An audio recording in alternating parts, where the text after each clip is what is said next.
ಪ್ರಾಣಿಗಳ ಪರಿಚಯಕ್ಕೆ ಈ 3 ಪ್ರಾಣಿಗಳನ್ನ ಕರ್ಕೊಂಡು ಹೋಗ್ತಾ ಇದ್ದೀನಿ.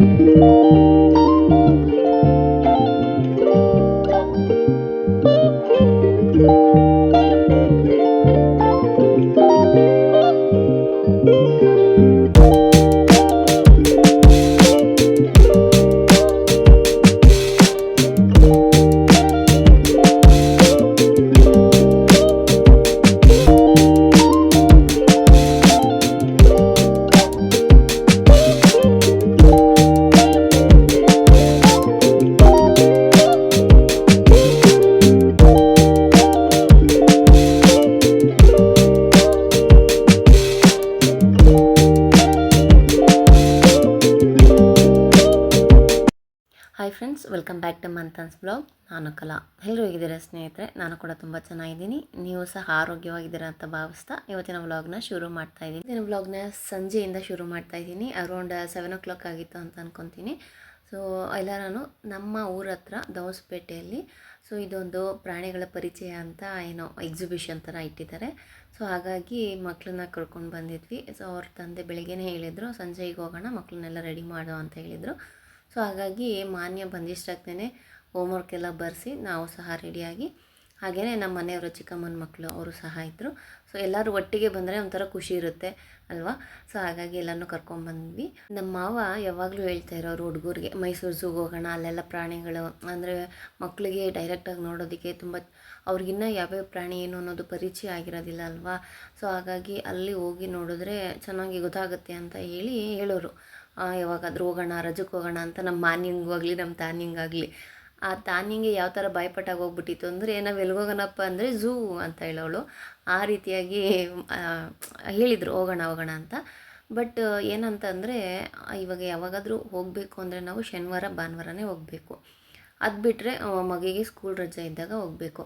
ಸೊ ಅವಾಗೆಲ್ಲ ಫುಲ್ಲು ಜನನೇ ಇರ್ತಾರೆ ಅಲ್ವಾ? ಆ ಟೈಮಲ್ಲಿ ಹೋಗೋಕ್ಕಾಗಲ್ಲ. ಬೇರೆ ಯಾವುದನ್ನ ಒಂದು ದಿವಸ ಹೋಗೋಣ ಅಂತ ಹೇಳಿ ಅಲ್ಲಿಗೆ ಹೋಗೋಕ್ಕಾಗಲೇ ಇಲ್ಲ. ಸೊ ನೋಡೋಣ, ಆ ಟೈಮ್ ಯಾವಾಗ ಬರುತ್ತೋ, ಇನ್ನೂ ಬಂದಿಲ್ಲ ಸದ್ಯಕ್ಕೆ. ಇಲ್ಲೇ ತೋರಿಸೋಣ ಅಂತ ಅವರಪ್ಪ ಕರ್ಕೊಂಬಂದಿದ್ದಾರೆ. ಇಲ್ಲೇನಂತ ಇದ್ದಿಲ್ಲ, ಸಿಂಪಲ್ಲಾಗೇ ಇತ್ತು. ಬಟ್ ಆ ಪ್ರಾಣಿಗಳು ಯಾವ್ಯಾವ ರೀತಿ ಸೌಂಡ್ ಮಾಡುತ್ತೆ ಅನ್ನೋದನ್ನು ಸಹ ಅವರು ಹಾಕಿದ್ರು. ಸೊ ಅವ್ಳಿಗೂ ಗೊತ್ತಾಗ್ತಿತ್ತು, ಜಿರಾಫೆ ನೋಡಿದ್ರೇ ಗೊತ್ತಾಗುತ್ತೆ. ಇದೆಲ್ಲ ನಮಗೆ ಕಾಮನ್ ಅಂತ ಅನಿಸ್ಬಿಡುತ್ತೆ. ಆದರೆ ಚಿಕ್ಕ ಮಕ್ಳ ಮನಸ್ಸಿಗೆ ಒಂಥರ ಖುಷಿ ಕೊಡೋವಂಥ ವಿಚಾರ ಅಲ್ವಾ? ಸೊ ಅವರಿಗೆ ತುಂಬ ಇಷ್ಟ ಆಯಿತು ಪ್ಲೇಸು. ಸೊ ಹಾಗಾಗಿ ಮಕ್ಳನ್ನ ಕರ್ಕೊಂಡೋಗ, ಮೇಯ್ನಾಗಿ ಇದು ಮಕ್ಕಳಿಗೆ ಅಂತಲೇ ಇರೋದು. ನಮಗೆ ನೆಕ್ಸ್ಟು ಗೇಮ್ಸ್ ಎಲ್ಲ ಇರುತ್ತೆ. ಬಟ್ ಈ ಒಂದು ಪ್ರಾಣಿಗಳದ್ದಾಗಿರ್ಬೋದು, ಹಾಗೆಯೇ ಅದು ಯಾವ ರೀತಿ ಸೌಂಡ್ ಮಾಡುತ್ತೆ ಅನ್ನೋದಾಗಿರ್ಬೋದು, ಅದನ್ನು ಮಕ್ಕಳಿಗೆ ಗೊತ್ತಾಗ್ತಿತ್ತು. ಆ್ಯಂಡ್ ಅದು ಸುಮ್ಮನೆ ಸ್ಟ್ಯಾಚು ಥರ ನಿಂತಿರಲಿಲ್ಲ, ಒಂಥರ ಮೂವ್ ಮಾಡ್ತಿತ್ತು. ಸೊ ಹಾಗಾಗಿ ಒಂಥರ ಚೆನ್ನಾಗಿ ಇತ್ತು ಅಂತಲೇ ಹೇಳ್ತೀನಿ ನಾನು. ಸೊ ಯಾರಾದರೂ ಇಲ್ಲೇ ಹತ್ರದಲ್ಲಿ ದವಸಪೇಟೆ ಹತ್ರ ಇದೆ ನಮಗೆ ಅನ್ನೋರಾಗಿದ್ದರೆ ಒಂದು ಸತಿ ಹೋಗಿ ವಿಸಿಟ್ ಮಾಡಿ, ಮೇಯ್ನಾಗಿ ಮಕ್ಕಳನ್ನ ಕರ್ಕೊಂಡೋಗಿ. ಹಾಗೆ ನೀವು ಸಹ ಹೋಗ್ಬೋದು, ಏನು ತೊಂದರೆ ಏನಿಲ್ಲ. ಬಟ್ ಮಕ್ಕಳಿದ್ದರೆ ಮಕ್ಕಳನ್ನು ಕರ್ಕೊಂಡೋಗಿ ಎಂಟರ್ಟೈನ್ಮೆಂಟ್ ಆಗಿರುತ್ತೆ ಅಂತ ಹೇಳ್ತಾ ಇದ್ದೀನಿ. ಹಾಗೆಯೇ ಸ್ನ್ಯಾಕ್ಸ್ ಸಹ ಇತ್ತು, ಚಾಟ್ಸ್ ಸಹ ಇತ್ತು, ಲೈಕ್ ಗೋಬಿ, ಪಾನಿಪುರಿ ಆ ಥರ, ಹಾಗೆಯೇ ಚುರ್ಮುರಿ ಆ್ಯಂಡ್ ಮತ್ತಿನ್ನೇನಿತ್ತು, ಪೊಟೆಟೊ ರೋಲ್ ಅಂತ ಏನಿತ್ತಲ್ಲ ಅದನ್ನು ಸಹ ಇತ್ತು. ನಾವು ಬಟ್ ಅಲ್ಲೇನೂ ತಿನ್ನಲಿಲ್ಲ. ಸೊ ನಮಗೆ ಬರೀ ಗೇಮ್ ಆಡಿಕೊಂಡು ಮಕ್ಕಳನ್ನ ಆಟ ಆಡ್ಸ್ಕೊಂಡು ಬರೋದೇ ಮೈಂಡಲ್ಲಿ ಇದ್ದಿತ್ತು. ಸೊ ಹಾಗಾಗಿ ನಾವು ಸ್ವಲ್ಪ ಗೇಮ್ಸ್ ಆಡಿದ್ವಿ. ಏನೇನು ಗೇಮ್ಸ್ ಆಡಿದ್ವಿ ಅಂತ ನಿಮಗೆ ಹೇಳ್ತೀನಿ. ಆ್ಯಂಡ್ ಮಗುಗೂ ಸಹ ಆಡಿಸಿದ್ವಿ, ಮಾನ್ಯಂಗಾಗಿಲ್ಲಿ ತಾನಂಗೆ ಇಬ್ಬರೂ ಆಡಿದ್ರು, ಚೆನ್ನಾಗೇ ಎಂಜಾಯ್ ಮಾಡಿದ್ರು. ಅದು ನಮ್ಮ ಮಗಳಿಗೆ ಅಂದರೆ ಮಾರ್ನಿಂಗೆ ಸೀರಿಯಸ್ ಆಗಿ ಹೇಳ್ತಾ ಇದ್ದೀನಿ, ಇದೇ ಫಸ್ಟ್ ಟೈಮು ನಾವು ಈ ಥರ ಒಂಥರ ಜಾತ್ರೆ ವೈಬ್ ಅಂತಲೇ ಹೇಳ್ಬೋದು. ಸೊ ಈ ಥರ ಒಂದು ಪ್ಲೇಸಿಗೆ ಕರ್ಕೊಂಡು ಹೋಗಿರೋದು. ನಾವು ಯಾವುದೇ ರೀತಿಯಾದಂಥ ಜಾತ್ರೆಗೆಲ್ಲ ಕರ್ಕೊಂಡು ಹೋಗಿರಲಿಲ್ಲ ಅವಳನ್ನ. ಸೊ ಮೊದಲು ಚಿಕ್ಕ ಮಗಿನಲ್ಲಿ ಕರ್ಕೊಂಡು ಹೋಗಿದ್ದೆ, ಅವಾಗ ಮಾಡಿದ್ಲು ಒಂದು ಇದು, ನನಗೆ ಇನ್ನೂ ನೆನೆಸ್ಕೊಬೇಕು. ಅವಳು ದೊಡ್ಡವಳು ಆಗೋದ್ಮೇಲೆ ಅವಳಿಗೆ ಹೇಳಬೇಕು ಅನ್ಸತಿ, ನಾನು ಆ ರೀತಿ ಮಾಡಿದ್ಲು. ಏನು ಮಾಡಿದ್ಲು ಅಂತಂದರೆ, ಈಗೇನೆ 1 year ಆಗಿತ್ತೇನೋ. ಸೊ ದೊಡ್ಡಲ್ ಮರದ ಜಾತ್ರೆ ಅಂತ ಹೇಳ್ತೀವಿ ನಾವು, ಅಲ್ಲಿಗೆ ಹೋಗಿದ್ದೆ. ಸೊ ಅಲ್ಲಿಗೆ ಹೋದರೆ ಅವಳು ಜನಸಾಗರ ಫಸ್ಟ್ ಟೈಮ್ ಅದೇ ಅವಳು ನೋಡಿರೋದು. ಆ ಥರ ಒಂದು ಪ್ಲೇಸ್ ಆಗಿರ್ಬೋದು, ಜನಗಳಾಗಿರ್ಬೋದು, ಏನು ಗೇಮ್ ಆಡಿದ್ರೂ ಆಡ್ತಿರ್ಲಿಲ್ಲ, ಒಂದೇ ಸಮ ಹಳ್ಳ. ಅವಳು ಅಳೋದು ನೋಡಿ ನನಗೂ ಅಳ ಬಂದ್ಬಿಡ್ಬೇಕು ಆ ರೇಂಜಿಗೆ ಹೇಳ್ತಾ ಇದ್ಲು. ಸೊ ಅವಳು ಅಲ್ಲಿ ಇರ್ಸ್ಕೊಳಕ್ಕೆ ಆಗ್ತಿರ್ಲಿಲ್ಲ. ಫಸ್ಟು ಮನೆಗೆ ಹೋಗ್ಬಿಟ್ರೆ ಸಾಕು ಅಂತ ಅನಿಸ್ಬಿಡೋದು. ನಾವು ಅರೌಂಡ್ ಒಂದು 10 ಜನ ಏನೋ ಹೋಗಿದ್ವಿ ಅಂದ್ಕೊಳ್ಳಿ, ಎಲ್ಲರೂ ಒಟ್ಟಿಗೆ ಹೋಗಿದ್ವಿ ಫ್ಯಾಮಿಲಿ ಜೊತೆ. ಬಟ್ ಇವಳು ಆ ರೀತಿ ಮಾಡಿದ್ದು ಬೇಜಾರಾಯಿತು ಒಂದು ಕಡೆ. ಬಟ್ ಅವಳಿಗೂ ಫಸ್ಟ್ ಟೈಮ್ ಆ ರೀತಿ ಒಂದು ಪ್ಲೇಸ್ನ ನೋಡಿರೋದಕ್ಕೆ ಏನೋ ಅವಳಿಗೆ ಏನು ಅನಿಸಿತೋ ನನಗೆ ಗೊತ್ತಿರಲಿಲ್ಲ. ಬಟ್ ಅವಳು ಹತ್ತಿದ್ದು ನೋಡಿ ಖಂಡಿತವಾಗ್ಲೂ ನನಗಂತೂ ಸಿಕ್ಕಾಪಟ್ಟೆ ಬೇಜಾರಾಗಿತ್ತು. ಬಟ್ ಇವಾಗ ನೋಡಿದ್ರೆ ಎಷ್ಟು ಚೆನ್ನಾಗಿ ಎಂಜಾಯ್ ಮಾಡ್ತಿದ್ದಾಳೆ. ನನಗಂತೂ ತುಂಬ ಖುಷಿ ಆಯಿತು. ನಮ್ಮ ತಾನಿಯೂ ಅಷ್ಟೇ ಎಂಜಾಯ್ ಮಾಡ್ತಿದ್ದಾಳೆ. ನಮ್ಮ ತಾನಿಗೂ ಸಹ ಈ ಥರ ಪ್ಲೇಸಸ್ನ ಇದೇ ಫಸ್ಟ್ ಟೈಮ್ ತೋರಿಸ್ತಾ ಇರೋದು. ನಮ್ಮ ಯಜಮಾನ್ರಂತೂ ಕೆಲಸ ಅದು ಇದು ಅಂತ ಬ್ಯುಸಿಯಾಗಿ ಹೋಗ್ಬಿಡ್ತಿದ್ರು. ಬಟ್ ಇವಾಗ ಮಕ್ಕಳು ಸ್ವಲ್ಪ ದೊಡ್ಡವರಾಗ್ತಾ ಆಗ್ತಾ ಅವರೇ ಕೇಳ್ತಾರಲ್ಲ, ಅಲ್ಲಿ ಕರ್ಕೊಂಡೋಗಿ ಇಲ್ಲಿ ಕರ್ಕೊಂಡೋಗಿ ಅಂತ. ಸೊ ಅದೇನೋ ಅವರಿಗೆ ತಾಕ್ತೇನೋ, ಹಾಗಾಗಿ ಈಗ ಕರ್ಕೊಂಡು ಹೋಗ್ತಿದ್ದಾರೆ. ಸೊ ಇವತ್ತು ನಾವು ಜಾಯಿಂಟ್ ಫಿಲಲ್ಲೂ ಸಹ ಗೇಮ್ ಆಡಿದ್ವಿ. ಅದಂತೂ ಸಿಕ್ಕಾಪಟ್ಟೆ ಚೆನ್ನಾಗಿತ್ತು. ಮಾನ್ಯನು ತಾನ್ಯನು ಇಬ್ಬರೂ ಕೂರಿಸ್ಕೊಂಡು ಆಡಿದ್ವಿ. ಸೊ ಮಾನ್ಯಂಗೆ ಫಸ್ಟ್ ಟೈಮ್ ಎಕ್ಸ್ಪೀರಿಯನ್ಸ್ ಸ್ವಲ್ಪ ಭಯ ಆಯಿತು ಅಂತ ಅಂದ್ಲು. ಬಟ್ ಜೊತೆಗೆ ನಾವೆಲ್ಲ ಇದ್ವಲ್ಲ, ಸೊ ಅದೊಂಥರ ಎಕ್ಸ್ಪೀರಿಯನ್ಸ್ ಆಗಲಿ ಅಂತ ಕರ್ಕೊಂಡು ಹೋಗಿದೆ ಅಷ್ಟೇನೆ. ಅದಾದಮೇಲೆ ನೆಕ್ಸ್ಟ್ ಈ ಬ್ರೇಕ್ ಡ್ಯಾನ್ಸು. ಸೊ ಇದರಲ್ಲೂ ಸಹ ಎಲ್ಲರೂ ಆಡಿದ್ವಿ. ನಮ್ಮ ಯಜಮಾನ್ರು ಒಬ್ಬರು ಬರಲಿಲ್ಲ ಅಷ್ಟೇ. ತಾನ್ಯನ ನಾನು ನೋಡ್ಕೊತೀನಿ, ನೀವು ಹೋಗಿ ಅಂತ ಹೇಳಿದ್ರು. ಸೊ ಹಾಗಾಗಿ ನಾವೆಲ್ಲರೂ ಹೋದ್ವಿ, ಅವರೊಬ್ಬರು ಮಾತ್ರ ಆಡಲಿಲ್ಲ. ಸರಿ ಅಂಥೇಳಿ ನಾನು, ಮಾನ್ಯ, ಹಾಗೆ ನಮ್ಮ ನಾದಿನಿಯರು ಎಲ್ಲರೂ. ಚೆನ್ನಾಗಿತ್ತು ಇದೂ ಮಾತ್ರ. ಅಲ್ಲಿ ಆಲ್ಮೋಸ್ಟ್ ಎಲ್ಲ ಗೇಮ್ಸು ಚೆನ್ನಾಗಿತ್ತು ಸ್ನೇಹಿತರೆ. ನನ್ನ ಪ್ರಕಾರ ಮೋಸ್ಟ್ ಸ್ಕೇರಿಯಸ್ಟ್ ಗೇಮ್ ಅಂತಂದರೆ ಈ ಬೋಟ್ ಅಂತ ನಾನು ಅಂದ್ಕೊಂಡಿದ್ದೀನಿ. ನಾನಂತೂ ಅದನ್ನು ಟ್ರೈ ಮಾಡೋಕ್ಕೆ ಹೋಗಲಿಲ್ಲಪ್ಪ. ಅದು ನೋಡ್ತಿದ್ರೇ ನನಗೆ ಭಯ ಆಗ್ತಿತ್ತು. ಸೊ ಅದಕ್ಕೆ ಟ್ರೈ ಮಾಡೋಕ್ಕೆ ಹೋಗಲಿ. ಎಷ್ಟು ಮೇಲೆ ಹೋಗ್ತಿದೆ ಜೋಳೆ, ಜೋಗಲ್ಲಿ ಆಡಲ್ವಾ ಅದೇ ಎಕ್ಸ್ಪೀರಿಯೆನ್ಸ್. ಬಟ್ ಅದು ತುಂಬ ಮೇಲೆ ಹೋಗ್ತಿದೆ ಅಲ್ವಾ, ನಾನು ಅದೇನು ಆಡೋಕ್ಕೆ ಹೋಗಲಿಲ್ಲ. ನಾವು ಬರೀ ಒಂದು ಸ್ವಲ್ಪ ಗೇಮ್ಸ್ ನಮ್ಮ ಕೈಲಿ ಏನಾಗುತ್ತೋ ಅದನ್ನು ಮಾತ್ರ ಆಡಿದ್ವಿ. ನನಗಂತೂ 2 ಗೇಮ್ ಆಡಿದ್ಕೇನೆ ಒಂಥರ ತಲೆ ಸುದ್ದಂಗೆ ಆಗೋಗ್ಬಿಡ್ತು. ಹಾಗಾಗಿ ನಾನೇನು ಜಾಸ್ತಿ ಗೇಮ್ಸ್ ಆಡೋಕ್ಕೆ ಹೋಗಲಿಲ್ಲ. ನೋಡ್ತಿರ್ಬೋದು ಏನು ಎಂಜಾಯ್ಮೆಂಟ್ ಅಂತ. ಸೊ ಸಿಕ್ಕಾಪಟ್ಟೆ ಎಂಜಾಯ್ ಮಾಡಿದ್ವಿ. ನನಗಂತೂ ಮೆಮೊರಬಲ್ ಆಗಿರುತ್ತೆ ಅಂತ ಅಂದ್ಕೊಂಡಿದ್ದೀನಿ. ಈ ಗೇಮ್ ಅಂತೂ ಇವಾಗ ಸ್ಟಾರ್ಟ್ ಆಗಿರೋದಕ್ಕೆ ಇಷ್ಟು ಸ್ಲೋ ಆಗ್ತಿದೆ. ಆಮೇಲೆ ತುಂಬಾ ಸ್ಪೀಡಾಗಿ ಸುತ್ತಾಕ್ಬಿಡುತ್ತೆ ಹಂಗೆ ನಮ್ಮನ್ನ. ಸೊ ನೆಕ್ಸ್ಟ್ ಗೇಮ್ ಎಲ್ಲ ಮುಗಿಸ್ಕೊಂಡು ಈಗ ಹಾಗೆಯೇ ಬಂದ್ವಿ. ನೆಕ್ಸ್ಟ್ ಈ ಥರ ಕ್ಲಿಪ್ಸ್ ಆಗಿರ್ಬೋದು ಚೆನ್ನಾಗಿತ್ತು. ಹಾಗೆಯೇ ಪ್ರತಿಯೊಂದು ವಸ್ತುನೂ ಚೆನ್ನಾಗಿರುತ್ತೆ. ಈ ಕ್ಲಿಪ್ಸ್ ಆಗಿರ್ಬೋದು, ರಬ್ಬರ್ ಬ್ಯಾಂಡ್ ಆಗಿರ್ಬೋದು ಅಲ್ವಾ. ಹಾಗೆಯೇ ನೆಕ್ಸ್ಟು ಇಯರಿಂಗ್ಸು ಸಹ ಕಲರ್. ಬಟ್ ಇದನ್ನೆಲ್ಲ ನಾವು ಯೂಸ್ ಮಾಡೋದಿಲ್ಲ, ಸುಮ್ಮನೆ ನೋಡ್ಕೊಂಡು ಬರೋಣ. ನೋಡಿದಾಗ ಏನು ಅನ್ಸುತ್ತೆ ಗೊತ್ತಾ, ತೊಗೊಬೇಕು ಅಂತ ಅನಿಸುತ್ತೆ. ಬಟ್ ಹಾಕೊಳೋದೇ ಇಲ್ಲ ನಾನು. ಇವಾಗೆಲ್ಲ ಮದುವೆ ಆದಮೇಲಂತೂ ಆರ್ಟಿಫಿಷಿಯಲ್ ಇಯರಿಂಗ್ಸ್ ಅಂತೂ ನಾನು ಯೂಸೇ ಮಾಡ್ತಾಯಿಲ್ಲ.